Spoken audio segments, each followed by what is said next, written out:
Good morning from Yummy BTV. Wishing you all well today. Sending loads of love your way as usual now. Before I go into another video today, hopefully I get it done today about misplaced loyalties where certain men say they got your back and then on the big day they go missing. You know what I mean? And you're kind of hurt by, the trust and the feelings that you had for them, believing that they are what they said they are and will do what they said. You know what I mean? Have I been guilty of that? I mean, if I say I don't know, we'll leave that one open. But also the men that back up exactly what they said they did in other prisons and throughout life. And I love you and I've got you for the rest of my days. For one reason or another, where love with other men are cemented through certain things that maybe they saw from you and I saw in them. And I thought, you know what? I love you, and I won't ever leave you. And even whatever comes up, we fall out through little arguments and whatnot.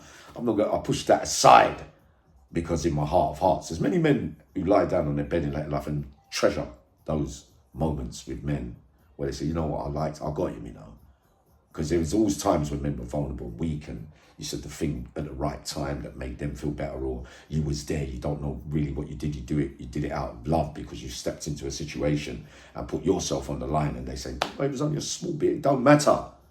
You know what I mean? Loyalty is everything to certain men. And I'm going to go into that, but I'm going to break it down properly now. This morning I was thinking, like, some of you have asked me before, and a man walked up to me last night, Uncle G, right? There's a few of us out, and he said to me, Yummy, answer me one thing. I said, what, Uncle G? He said, how come after doing all that from childhood to doing all the things, that madness and, people taking liberties, you taking, your part in that life of ups and downs of being the perpetrator and being the victim and being picked on and you picking on and all that kind of stuff. And things being done to you that are really bad and sad and whatever way we spin it around. How come that you're not angry and bitter and twisted? I kind of think about it a little bit, and I think whenever you said it to me before anyway, I'm not process how I am, that in day-to-day life, kind of happy-go-lucky, jolly and kind of cool, especially now at the moment, but accepting when I was wrong, for one, and knowing perfectly well the reasoning but behind some of the crimes I committed as well, and also being in touch that you hurt a lot of people along the way, so you to feel hard done by because certain things happened to you in the beginning of time, we accept it wasn't my fault. We all know that, right? But you get older, wiser, you knew that what it means if you go that direction and that direction, you're inflicting pain.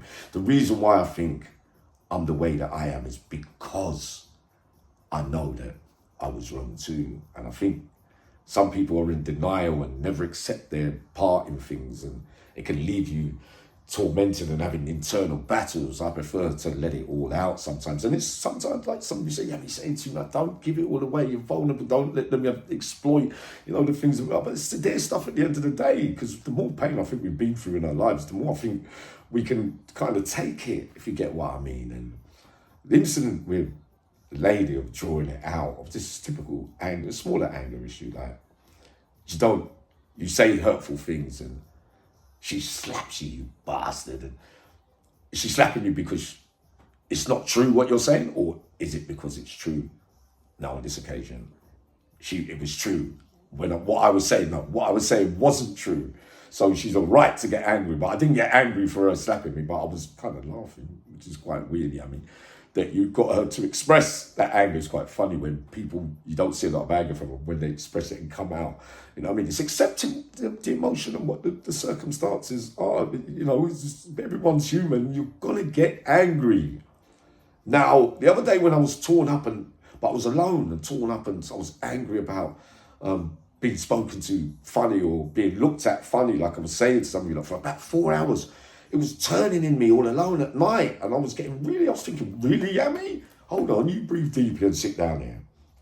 In the end, I waited a day or two and it settled, and I didn't feel the same way. Key to that emotion of anger is leave it for the moment. The biggest thing I say is wait, let it subside, because often those heat of the moment, exchange of what they felt like on the day that it's happened, leaves you, it makes you feel sick, getting all angry and thing and all that. It does me sometimes.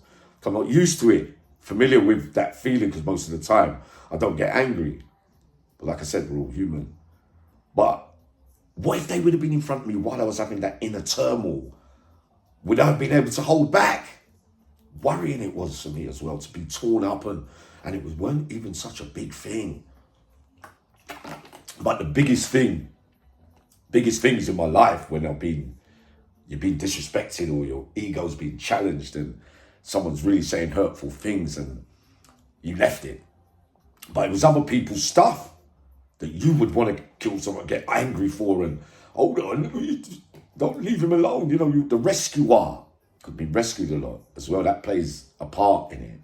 That I don't get hurt so easily over other people getting angry with me, and kind of passive really in certain extents. But then of course there is a line in there, not out here. The things that used to bother me in there, they're not really bothering me outside. It's more than life experiences of being hurt by people by going little thing. But a lot of those men, for those life sentences and domestic, catching your missus in bed with someone, and that reaction time, and you know, the hurt and all the pain and the mistrust, and you've been taken for a fool and you loved her and she did all that to you, and the crime of passion, you kill her.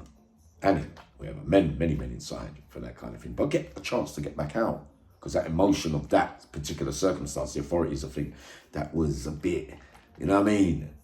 If it is true, the circumstances, and they get out again. But a lot of the gangland stuff, on the heat of the moment, you mug, who you talking to, blah, blah, blah. Don't think about it, because it's, I always say to you, when two killers meet, no one wins.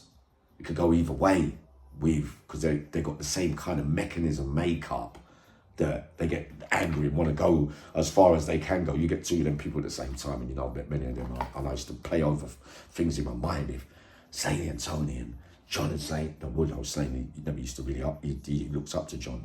But you know, Kevin and this, you know, Gary and that one, and then I used to get all mixed up with, boy, they fight cool. It might all go badly wrong here. You know what I mean? Loads of men like that. I used to think about, oh, I don't want it to happen. I'm not there, because it's going to be too messy. But a lot of the big gangland things started from ego and being disrespected, and the other ones you get life for, people troubling your family, and you get you know, your mum and your son and your daughter, and you know what I mean? It's all different forms where it comes out, and sometimes you kind of make it not that bad for other unnecessary losing self-control with anger, where ultimately you sit down in there for the rest of your life for that reaction and lack of self-control. So therefore, for the moment when you felt like you've been disrespected, a lot of cases I realised if you would have left it for a little bit, you might not have felt the same heat at the moment. But easier said than done. But the anger, blood, it's a funny old emotion, isn't it? You know, I mean, you have women doing killing men as well. It's not really unusual. Probably the one emotion that you need to really be in touch with, because after all, what are words? When you call me a mug right now, I think a mug is a teacup, like you can throw humour on it, and men will say those things, yeah, you're a mug, what you say next? Everyone wants the last word, and then it's about to kick off. But why the build up? And if they're not backing down, you're going to get angry, because in reality, because bullying, if you're forcing your will and imposing your will on someone, and just because they don't have it and they want to argue back, you get angry because you're not getting your own way. You can never force feelings on someone. You know what I mean? So a little breakdown of anger, I think. But coming up shortly anyway is another video. Sending special love to you all today.